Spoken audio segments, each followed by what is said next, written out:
Hello mga ka-DIY, sa video to magbubuo tayo ng makina. Ayan, makina to ng Wave 125. Ayan, ang problema niya, ito.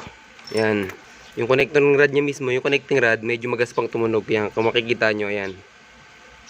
May gasgas siya. Ayan, pag naka-idle or naka-minor, tahimik siya. Pero kapag binirit, magaspang talaga siya. Wala siyang tok-tok sounds o yun, katok sounds, pero magaspang siya tumunog. Ayan. Kasi pantay naman siya, oh. Pantay. Kaya lang ang gaspang. Ayan, oh. Yan, sanhito ng ano, ng naubusan ng oil. Yan, naubusan daw siya ng oil. Yan, papalitan natin yan. Ni-refresh na natin kasi yung lining damage na din, ayan, gasgas. Malalim na. Yan, ito yung nagiging cause ng lagutok. Yan, lagutok. Pero normal lang to sa wave, sa mga wave. Normal lang yan. Kapag binigla nyo yung silinyador, tok-tok, may narinig yung ganun tumunog. Ito po yun. Yan, ito yun. Ito siya. Kasi, yung hampas niya ng clutch, yung bitaw ng clutch, sobrang layo na yung clearance, kaya tumutunog. Ayan, ito siya. Ayan. Malayo yun yung clearance. Ayan, ito yung sa bago. Ayan. Kung titignan nyo yung bago, ayan, kapiraso lang yung clearance niya. Ayan, center natin. Ayan. Kapiraso lang yung clearance niya. Pero itong luma, kung makikita nyo, malaki. Ayan. Diretso natin konti. Ayan. Malaki yung clearance niya. Ayan. Kaya pag binirit nyo siya, tok-tok, tok-tok, may gumaganon siya sa unang andar. Pero pag umandar na, pumipino na. Ito po yun. Clutch. Yung clutchmatic. Papalitan na rin natin to kasi para maiwasan natin yung tunog na yun. Kasi refresh na. Ayan. Pati block. Okay pa yung block niya dati, pero palit na rin to. Bago, standard. Ayan. Lahat palit na. Ayan. Panoorin nyo po kung paano buuin.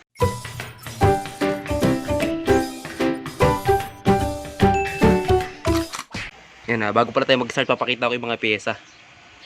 Ayan. Madami-dami yung pyesa niya, pero kung titignan natin, mabuti. Ayan, meron siyang nararapat na lalagayan. Kaya hindi kayo magkakamali dyan. Ayan. Kung mahabang tornilyo, para sa mahaba, maiksi para sa maiksi. Ayan, meron siyang para sa kanya talaga. Ayan, kaya hindi kayo malilito. Ayan, medyo nakakalito lang sa simula. Once na nagbaklas kayo, ayan, syempre nakakalito. Ayan, ang mga ginawa pala dito yun, pinamachine shop natin yun, pinapress natin yung connecting rod. Ayun lang pinaka-crucial dyan sa mga parts na iba. Kasi yung iba pwede nang susunod, katulad ng clutch, yan, pwede siya susunod. Yan, kasi pwede pa pagtyagaan yung luma. Pero ito kasi sabay-sabay na natin papalitan. Ayan, panoorin nyo po, bubuuin na natin. Mag-start tayo sa mismong case nya.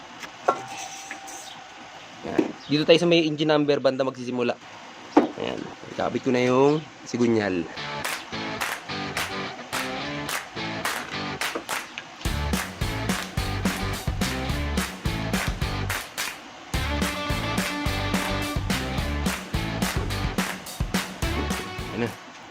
Ayan, next natin yung mga gears nya. Ayan, pag kinabit para to sabay. Ayan.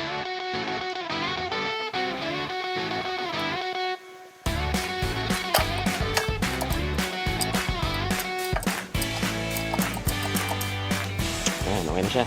Ayan, i-next naman natin yung kanyang yung shifting nya. Ayan, tanggalin mo natin to kasi panalaglag.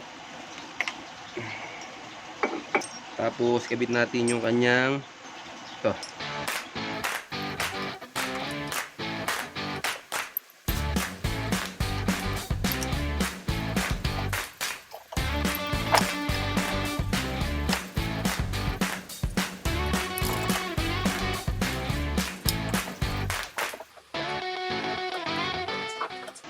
nakabit na natin tong sigunyal, pati yung gear natin, yung transmission, lagyan natin ng pandikit yan, tapos isasarado natin. Itong 125 wala siyang yung parang papel na gasket, wala siya.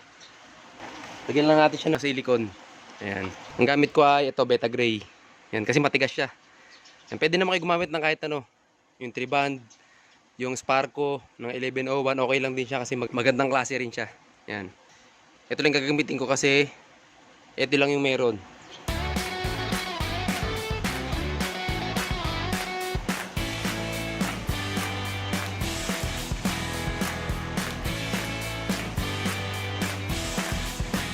Yan, nalagyan na natin.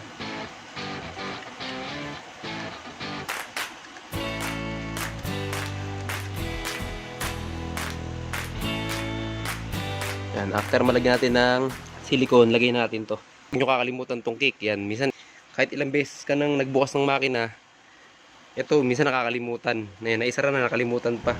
Ayan.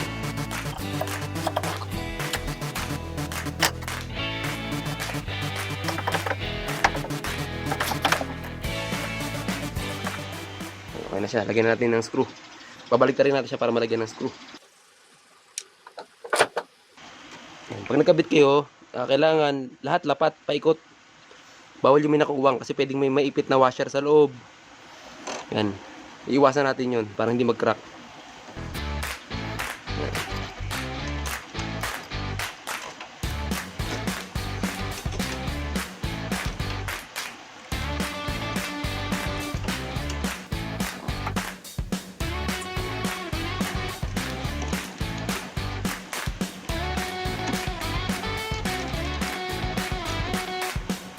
Pag nagigpit kayo, huwag nyo muna higpitan yung isang side. Yan. Kailangan ipadikitin nyo muna.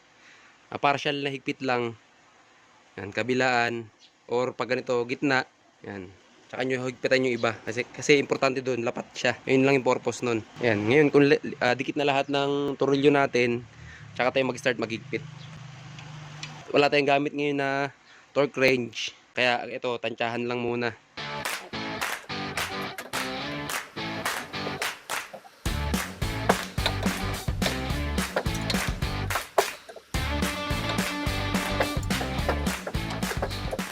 Okay na, double check.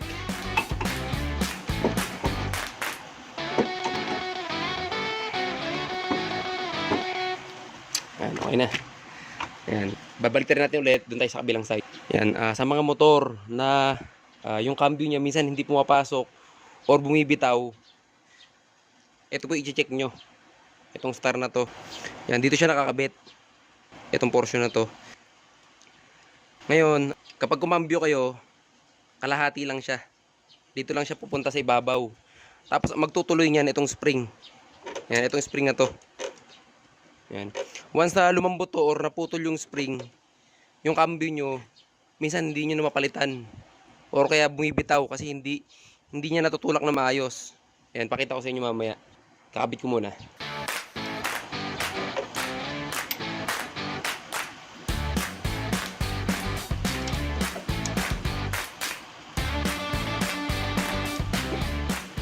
Yan, tignan nyo po. Ito po yung nagiging problema niyan. Itong spring na to. Ayan. O kaya minsan, pag umaandar kayo, naiipit yung cambio. Hindi na mapalitan. Lagi lang naka-primera, laging segunda. Kasi naiipit na to. Neto, itong spring na to. Yan. Tignan nyo po. Yan po. Pag kumambyo po kayo, tignan nyo. Antigas. Ayan o. Ito yung bawas. Makikita nyo, nakakalahati siya. Yan. Ang magtutuloy po niyan yung spring. Ayan o, tingnan nyo, naiwan siya. Yan. Makita nyo po. Yan. Tsaka isa pa, wala pa lang yung loob nito, kaya medyo maganit. Ayan o. Pag ganyan nangyari, minsan kakalas yung cambio nyo. Ayan o. Kasi dapat tumuloy siya. Ayan. Ayan. Ayan kung makikita nyo, ayan o. Tigas. Ayan. Hanggang top lang yung pagpalit ng cambio niya.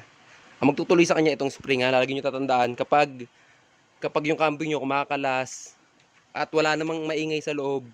Kasi pag kumakalas na may maingay sa loob, posibleng sira yung gear nyo. Or habang umaandar kayo, nakakapagpalit kayo ng cambio, tapos may maingay sa loob, posibleng sira yung transmission nyo.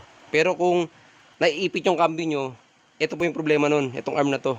Ayan, kasi marami nagtatanong na, sir, yung motor ko, kumakalas yung cambio. Ayan, kasi hindi tumutuloy. Yan, pag binitawan nyo, ito yung ano natin, tapakan. Pag binitawan nyo siya, automatic, nandyan lang siya. Pero kailangan nyo tumuloy. Ayan. Oh. Minsan, masikip yan. Or yung kabila, yung mismong, ito. Ayan. Itong mismong kabila, minsan naiipit to. Yan, pag naipit yan, hirap yung cambio nyo, umiipit. Or kumakalas yung cambio, or nag-i-stack up. Ayan.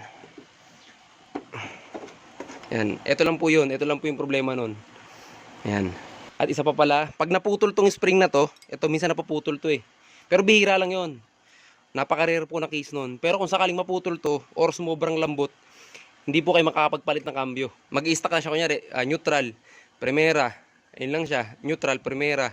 Pag nagsigunda ko ay pumasok kasi nakatap lang siya. Kailangan pumihit siya. Ang magpapapahit nun, yung tigas nito. Kasi kailangan matigas yan. Kung mapansin nyo, napakatigas niya. Yan, matigas talaga siya. Kasi siya yung maglalagay sa eksaktong posisyon ng mga gears natin. Yan, kaya kung malambot siya or putol yung spring na ito, mawawala sa eksaktong posisyon yung gear, pwedeng kumalas. Yan. Salpak natin, test natin. Yan, para sure. Yan, sure na siya na hindi natin bubuksan ulit. Yan, dahil 4 speed to, check natin yung mga gears niya. Yan.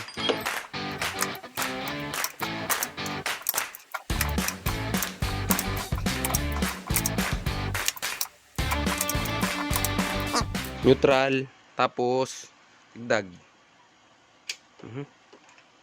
Dagdag. Yan.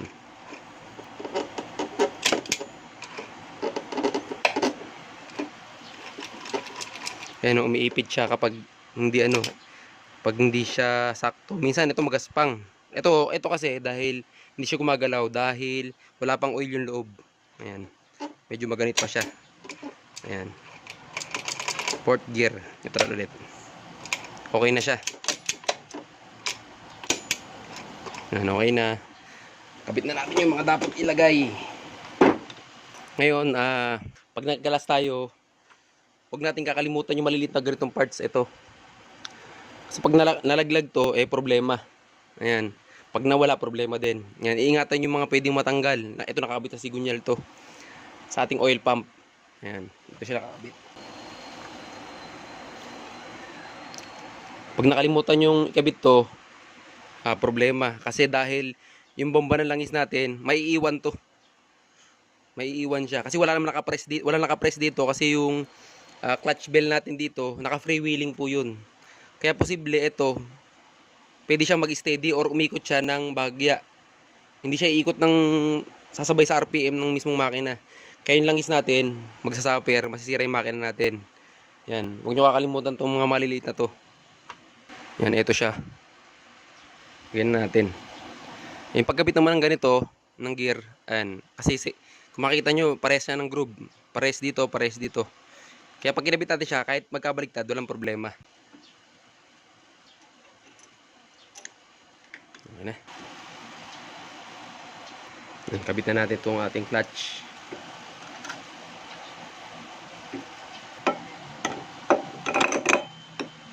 Yan, ito yung bago natin lining. Palit din, bagong lining. Yan, Honda.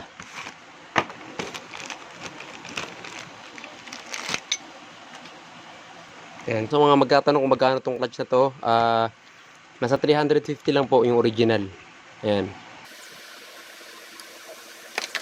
Yan, lagyan na muna natin itong ating housing. Yan, lining. Tapos plate.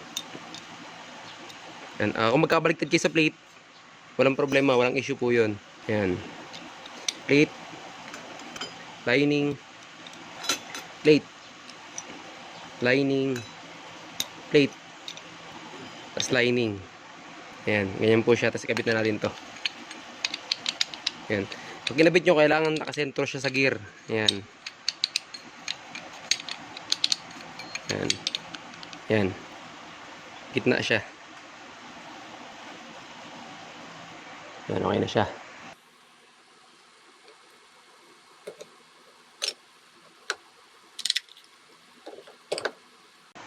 Lalagyan muna natin to, spring. Lagyan natin to.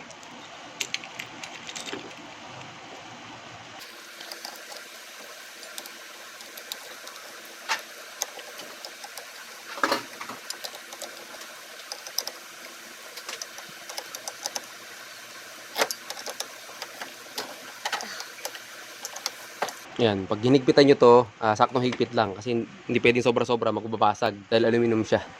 Kabit na natin.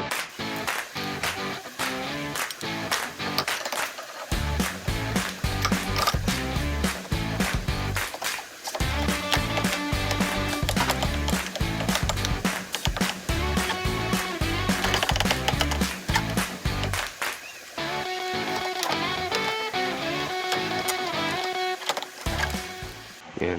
Ayan siya. Tapos nilagyan natin yung washer. Ito.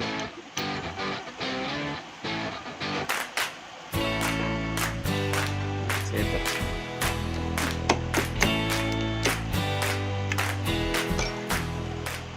Ayan.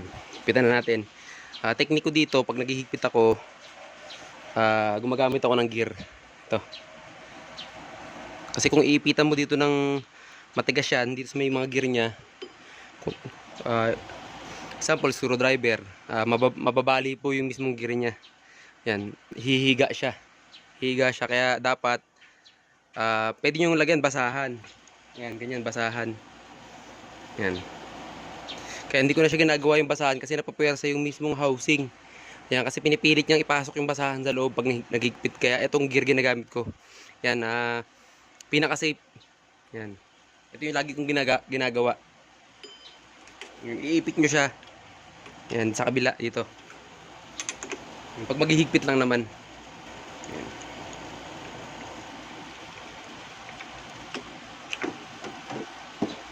Yan. Okay na. Yan. Ganoon na siya kasimple. Pag sa kabila, may gear akong, may gear din ako nilalagay dyan. Kaya lang yung tabas. Yan, tabas na gear yung ginagamit ko. Yung saktong-saktong gear. Yan. Safe na safe yun na paraan. Ayan. Ayan, lagay ko na yung clutch niya. Yung bago. Ayan.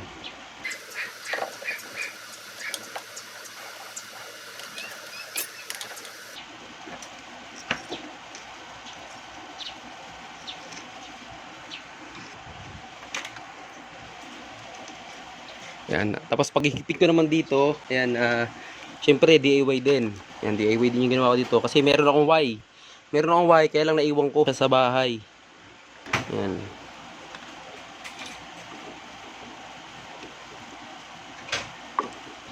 Hipitan na natin siya gamit to. Ayan. Ito yung mga lumang ganito. Yung mga lumang clutch. Ito siya. Ayan. Tinabas-tabas ko. Para panghigpit ng maayos. Ayan.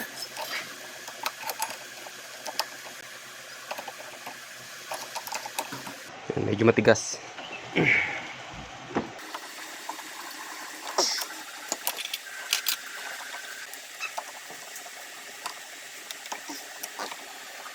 Okay na siya.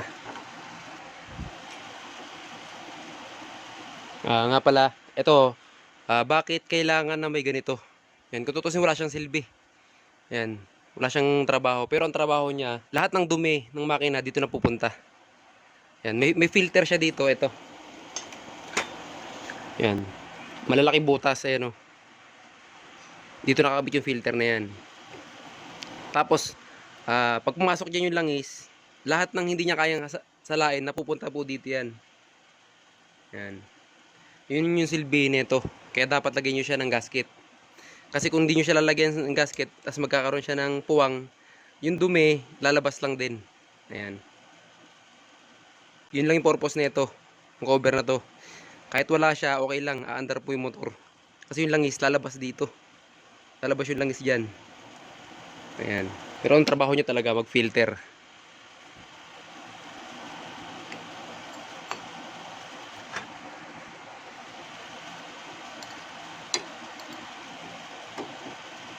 Okay na. Sige naman natin to.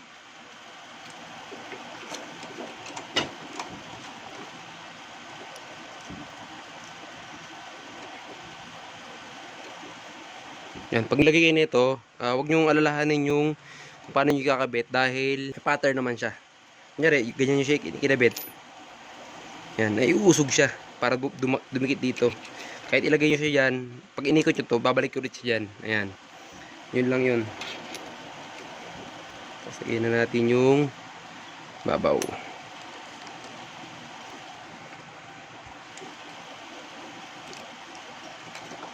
Ayan, okay na siya. Yan, tatry ko lang kung aandar, kung gagana siya.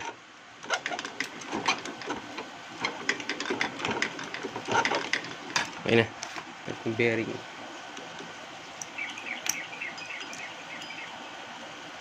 Yan, pag nagkabit kayo nito, nung gear na to, sentro nyo lang siya. Or kung may pagkakataon naman na hindi tapantay, try nyo ikambyo.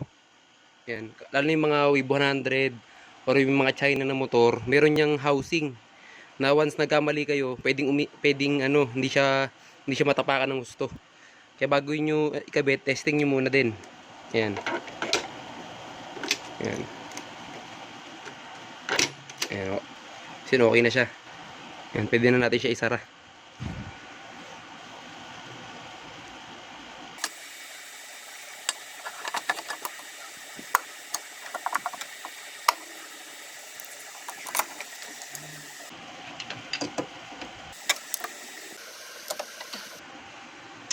Kabilang side muna.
Yan, tatapat nyo to, timing niya dito.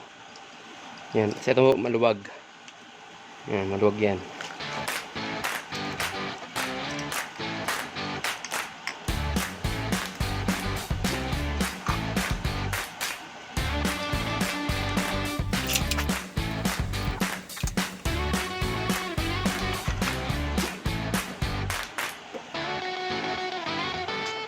Yan, mamaya natin i-set yan. Maayos pag nakakabit na yung magneto.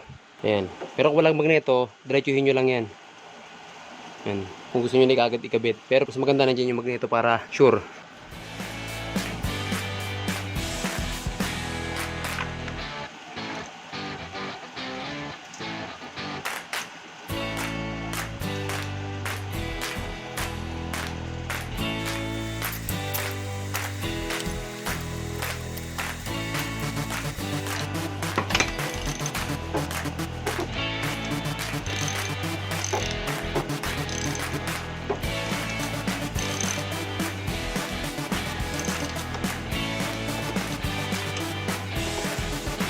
Ayan, itatagalid naman natin.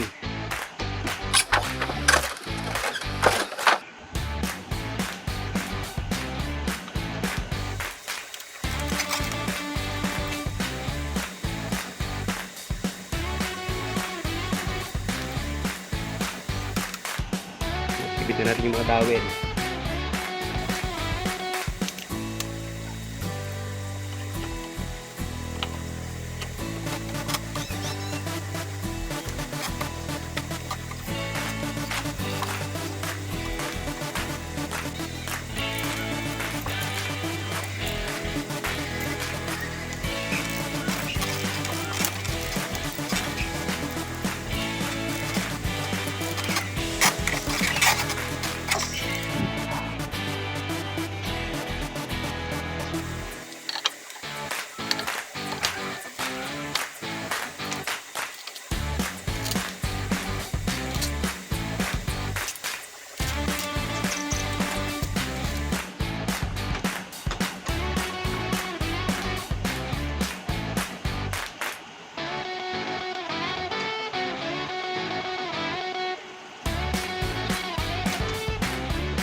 Yan, may video naman tayo tungkol sa pag-timing. Ayan, itapat nyo yung letter T, tapos yung dito sa taas, ipantay nyo rin. Ayan. Yan, ito yung sa selector. Yan, ito yung ground. Para lumabas sa dashboard yung first gear hanggang fourth gear, pati neutral. Ito yun. Tumatama dito, tapos nagsisend sa mismong dashboard natin. Ito yung negative.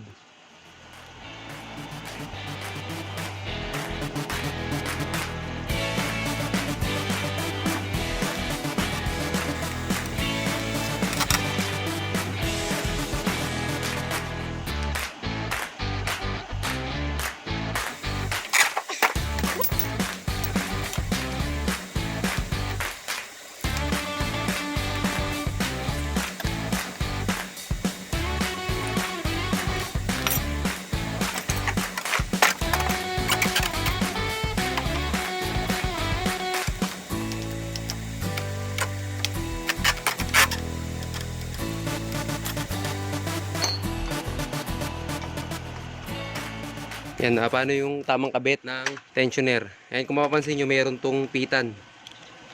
Ayan. Pag tinanggal nyo yung takip, may screw yan. Flat screw.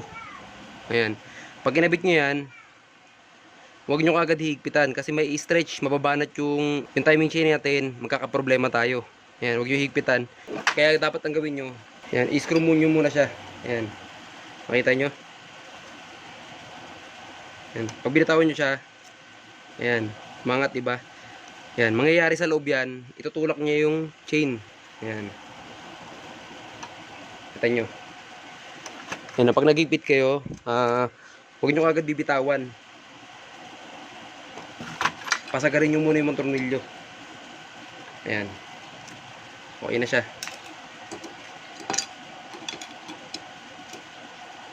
Ayan, ganun lang kasimple magkabit nyan. Okay na yung makina natin. Ready for installation na.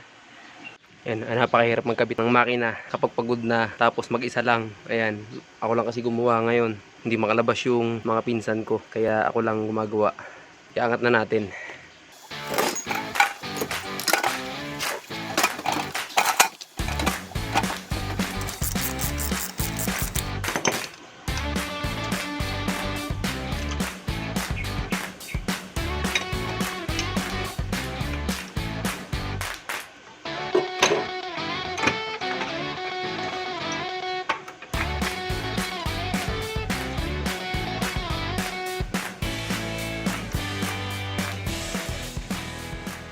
Yan, tatry natin kahit hindi pa masyadong i-on ko na. Okay.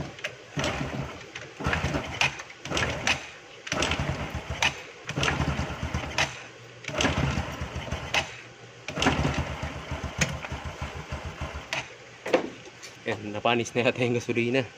Tagal lang hindi umaandar. Pero, tignan pa rin natin.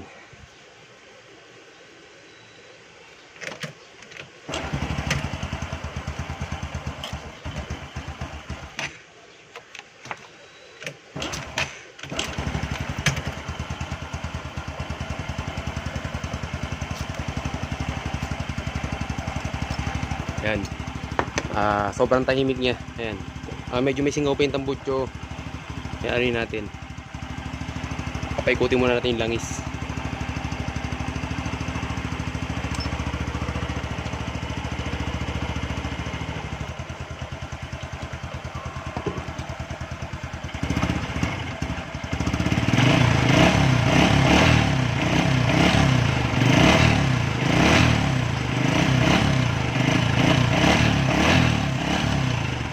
Ayan, wala na yung kahit yung tok-tok sounds niya dito, wala na din. Ayan. Yung pag nirevolusyon, tok-tok, tok-tok, wala na rin dahil yung clutch niya bago na. Ayan. Tapos yung block niya, ayan, bago na rin. Ayan, kasi pag medyo maluwag na yung piston, may tok-tok sounds din yun kapag piniga. Ayan.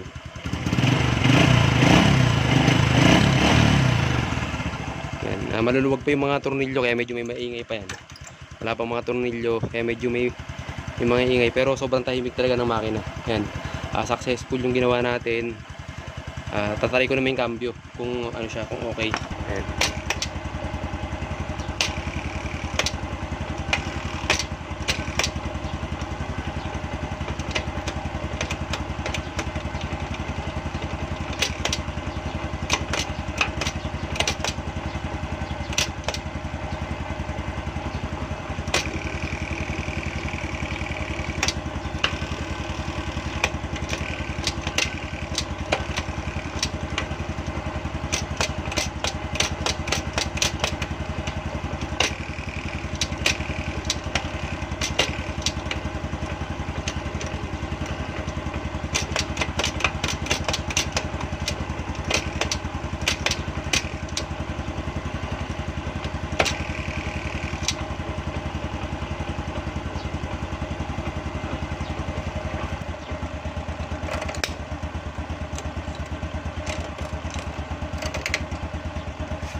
Yan, successful na po tayo.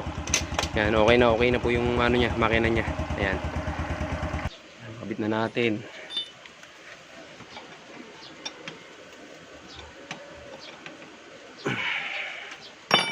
Testing.